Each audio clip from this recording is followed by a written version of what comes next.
Guys, what's going on? My name is Ryan. I trade ETFs and I like to make videos of the technical analysis that I'm seeing in the charts. So we've got XIV, inverse volatility. It is the inverse of the VIX. And let's get started here. So on the hour chart, you can see that we've had this enormous bull run up. However, this red line up here would mark my 127.2% fib level, and we have been rejected here twice. And what happens in the past when we've been rejected at certain levels, we can see we were rejected 3 times off of this 78.6% level, and there was a pretty substantial fall afterwards. And I think that we're starting to see a similar thing play out here in the price action. If you watched my last video, you would have noticed that I was bearish on the XIV. I believe that the VIX is going to rise in the short term, and I mentioned that the percent of time that I am long XIV is about 95%, and the time that I am short it by trading the the inverse funds, the VXX or the UVXY funds, is about 5% of the time.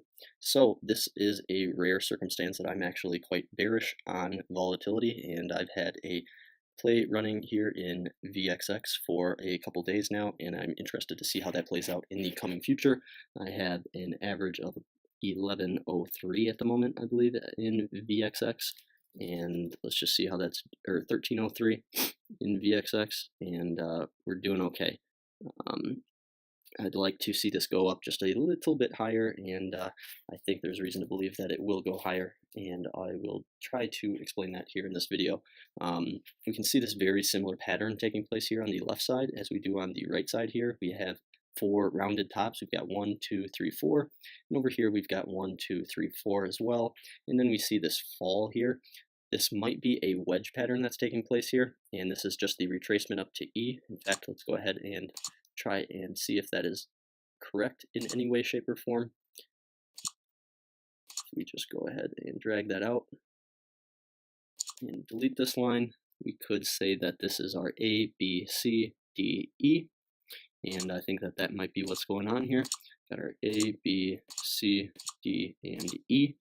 As soon as we come to the apex of this here, we see a dramatic reversal take place, and this would also conclude the end of our ascending wedge pattern, and ascending wedge patterns typically retrace all the way back down to the beginning of the trend, and so I believe that as far as our support zones go, we're going to fall to the 61.8% level, which is substantially lower. It's over here at about the $74 range, and we can see this is our 78.6, which is typically a pretty sound support level. However, there's not enough consolidation within these ranges for me to, call it a harder support level. 61.8% sounds much more reasonable to me because it would come down and touch the bottom of this long-term channel that we've got going on here.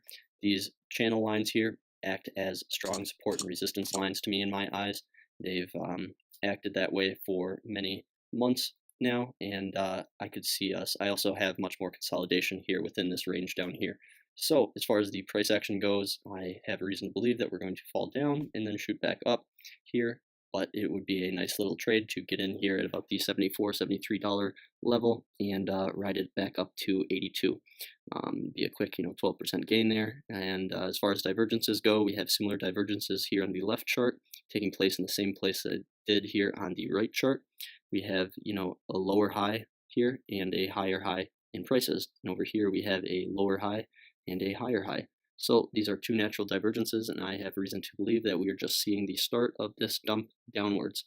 I don't think that we're going to get quite down to this 38.2% fib level. However, I do not know. However, right now my prediction for the short term is bearish, and medium term I'm bullish, and long term I'm also bullish. So that's my analysis for XIV, Inverse Volatility Fund, and I hope you enjoyed it.